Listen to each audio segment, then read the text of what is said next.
In the meantime, Gogol had conceived a new project. He would gather a number of the letters on religious, social, and moral topics he had written to various friends and publish them, along with several essays on aesthetic subjects, Russian poetry in particular, for the edification of Russia.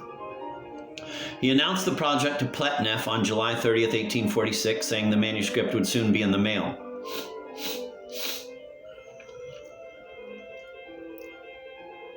This strange and original volume, entitled Selected Passages from a Correspondence with Friends, engendered controversy even fiercer than had the Inspector General or Dead Souls.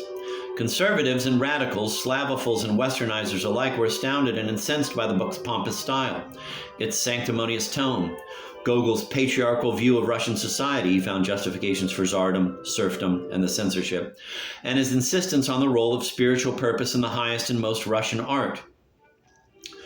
The stupid censors mangled the book, which did not help Gogol's cause, and about the only public defenders Gogol could find were the aging Vyazemsky and the astute but cloudy-styled Apollon Grigoriev. The usually mild-mannered Sergei Aksakov asked his friends not even to help Gogol publish the volume, grumbling that he should find some other executioner, and when it was published, 1847, Gogol was the victim of a delayed action bomb when in July the radical and consumptive Belinsky drafted an impassioned open letter, later sanctified by socialists, accusing Gogol of being insincere, renouncing art, being an apostle of ignorance and preacher of the knout, as well as a number of other equally misleading or totally false things. Gogol confessed to the sins of pride and ignorance, but, and rightly so, lamented the fact that few people had read very carefully, and consoled himself with the fact that the book had occasioned controversy and helped him learn something about Russia. In spite of the ferocious criticism, Gogol did not recant. And though more cautious, even in the last years of his life, he remained optimistic about continuing his career as teacher-artist and creating soul-transforming works which would justify his existence in the eyes of God and Russia. And from the memoirs of his contemporaries, we know that in spite of some lugubrious letters written at the time he was under attack, Gogol was in good health and often in good spirits. In fact, the humorless letters of his last 10 years suggest a far more gloomy Gogol than do other sources, which frequently mention his cheerful disposition and talkativeness. After a year and a half of ramblings around Germany and Italy, Gogol at last realized his desired pilgrimage to the Holy Lands, leaving Naples on January 10, 1848. He was accompanied to Jerusalem by his Nezhin schoolmate Konstantin Basili, then a high Russian diplomat on assignment in Syria. But the expedition was hot, uncomfortable, and spiritually unrecompensed. Gogol's letters reflect his disappointment and woe. He was disinclined even to set down his impressions. He returned to Russia for the last time. When he arrived at Vasilevka by way of Odessa, his sister Elizaveta wrote, "How he has changed! He's become so serious, it seems that nothing cheers him up, and he's so cold and indifferent to us." He had reason to be, and in addition to the frustrations of his last journey and the slow progress of Dead Souls, he had to endure the petting of emotionally solicitous relatives, hordes of visitors who drove by to gape at the famous writer, and a return to the scenes of carefree childhood with the realization that the best part of his life was irretrievably lost. But he did cheer up, and in the fall of 1848 traveled to Moscow and Petersburg. Pletnev wrote, quote, "Judging by his appearance, he is healthy and even plumper than he has ever been. His exterior, elegant to the point of foppishness, does not suggest the author of Correspondence. He does not go into explanations of the state of his soul," end of quote. At a literary dinner, 4 notable young writers, Goncharov, Nekrasov, Grigorovich, and Druzhinin, were introduced to him. Accounts of the occasion are somewhat contradictory. Panayev says things were at first strained, but went well when they started talking about literature, even though it was apparent Gogol had not read their works. Nekrasov says Gogol treated them as inferiors and offended Goncharov by some comments about a common story. If Gogol then knew nothing of contemporary literature, he soon remedied his ignorance, for in referring to the summer of 1849, L.I. Arnaldi reports, "I had never seen Gogol with a single book except the works of the church fathers and an ancient botany, and therefore was extremely surprised when he started talking about Russian journals, about new Russian works, about Russian poets. He had read everything and kept up on everything. He spoke with great praise of the works of Turgenev, Grigorovich, Goncharov. Quote, 'They are all signs favorable for the future,' end of quote," he said. On to the real road. Quote, our literature has made a sharp turn lately and has fallen onto the real road. Only our verse makers are limping, and the times of Pushkin, Yazikov, and Baratinsky cannot return, end of quote. In one of his letters, he praises Dostoevsky's Poor Folk, 1846. However, judging by a remark made by Annenkov, Gogol was indifferent to his Siberian exile or thought it was merciful. Gogol's old quarrels with Pagodin and Aksakov's indignation about selected passages were forgotten. Again, he lived with Pagodin in Moscow, 1849 to 1850, often visiting Kaluga, where A.O. Smirnova now lived, or Aksakov's charming estate, Abramtsevo, just to the north of Moscow, which meant he could often stop in Zagorsk to pray in the ancient churches of the Hollywood Trinity Monastery. Aksakov said that in the winter of 1848 to 1849, Gogol was stronger, healthier, and fatter than he had ever been before. And when Gogol read them the first chapters of Part 2 of Dead Souls, Aksakov and most of his other friends felt assured there had been no diminution of Gogol's creative powers. The story of Gogol during these last years is filled with the same antinomies that riddle his whole biography. He was truly a creature of incongruities. He could ridicule man's passion for trivia, as with the lieutenant in chapter 7 of Dead Souls, whose adoration of new boots continues long into the night, but his talent was often consumed by trivia. And incidentally, it seems Gogol himself was a lover of boots, for in the battered case, which during most of his life after 1836 contained his few modest possessions, he carried 3 or 4 fine pairs of boots. And in a few of his epistles, we learn how fussy he was about choosing the leather and the bootmaker. Sometimes he dressed or tried to dress very foppishly. More often he looked slovenly. One day would see him wearing a peculiar combination of gaudy colors and starched white collars. The next he would be all in black with no linen showing. One day he would have his hair up in curlers. Another he would appear at an important dinner uncombed and unshaven.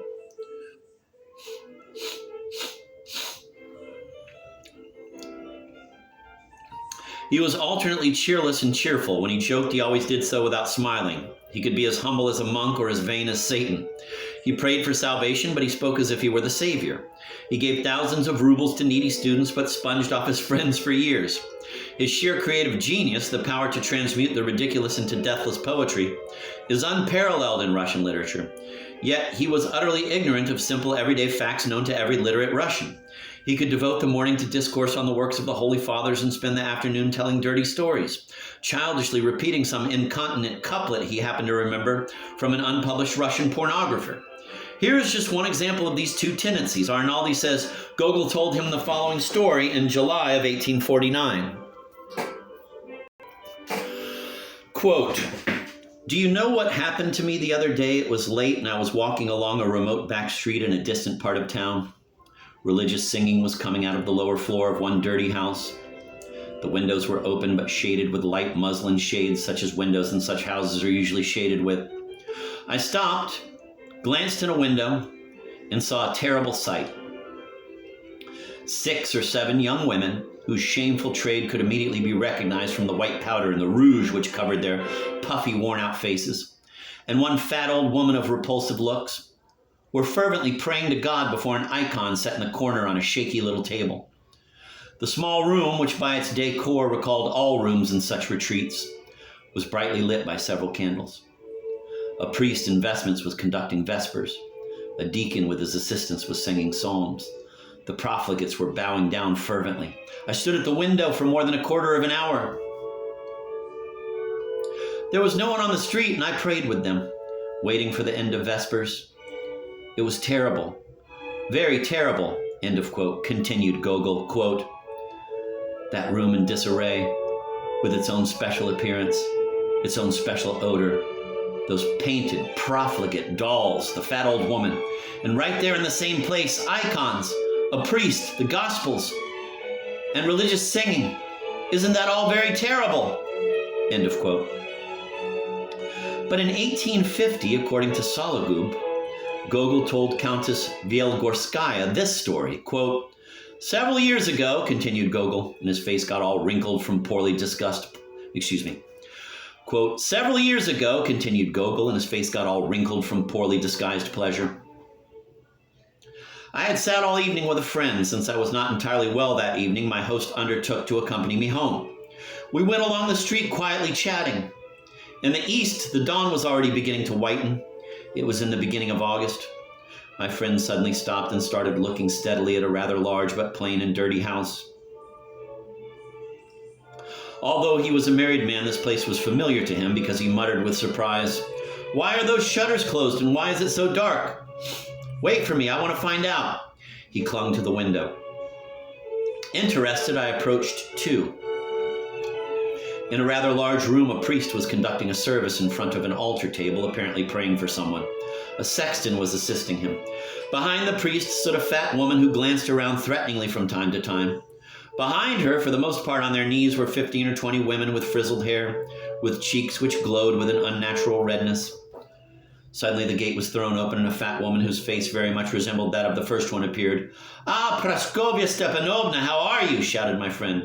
"What's going on at your place?" The fat lady said in a bass voice, "Why, my sister is planning to go to the Nizhny Novgorod fair with the girls, and she promised a service of prayers for good luck." "So there, Countess," added Gogol himself.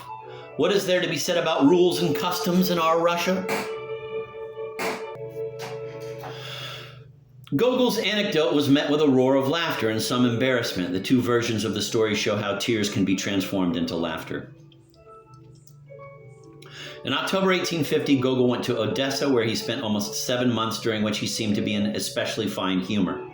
He often read aloud passages from Zhukovsky's Odyssey or church writings and consented to read Molière's School for Wives for a local theater group planning to stage it. In Odessa, as elsewhere, he was treated as a precious vessel, to use Aksakov's phrase. All his hosts pampered and flattered him. A woman, her surname is unknown, who lived with the Repnins, was his most fervent admirer. In fact, the tone of her diary suggests she was in love with him, a fact of which he was apparently oblivious. Earlier that year, he had proposed marriage to Yusuf Vilgorsky's sister and was refused by the family. Gogol's last year spent in Moscow was as poor in external events as the rest of his life. He seems to have been in amiable spirits. He even attended a performance of the Inspector General, praised the actor who played Klestikov, and later read part of the play for the actors. He was very articulate. Numerous accounts of his manner in the last years mention his clarity and fluency in speaking always with well-chosen words.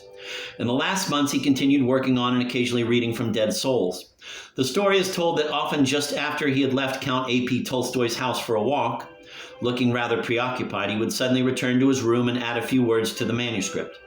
Up until 2 weeks before his death, he was busy correcting proofs for the second edition of his collected works. One of the greatest biographical mysteries in Russian literary history is what happened to Gogol in 1852 that made him act as he did and virtually commit suicide.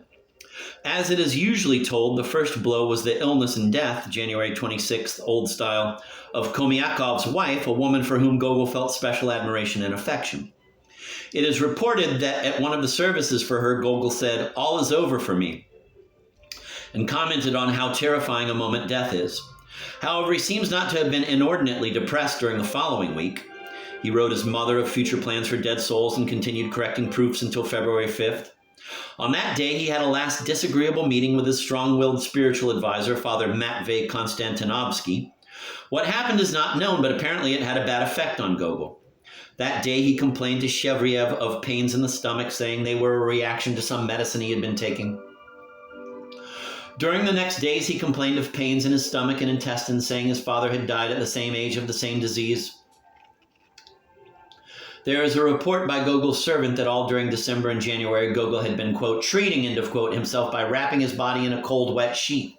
One wonders which of these various stories, if any, can be believed.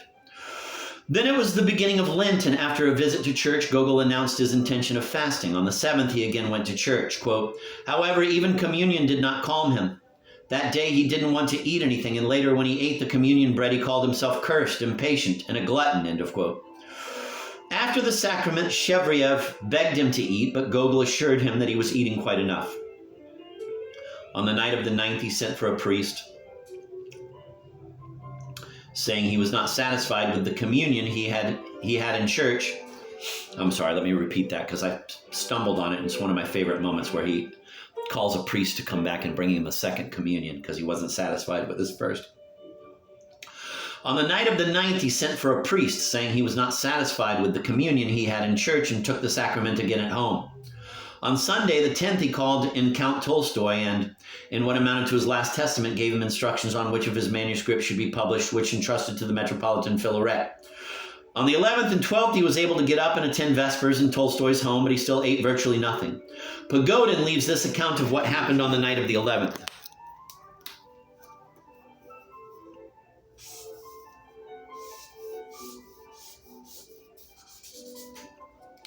Quote,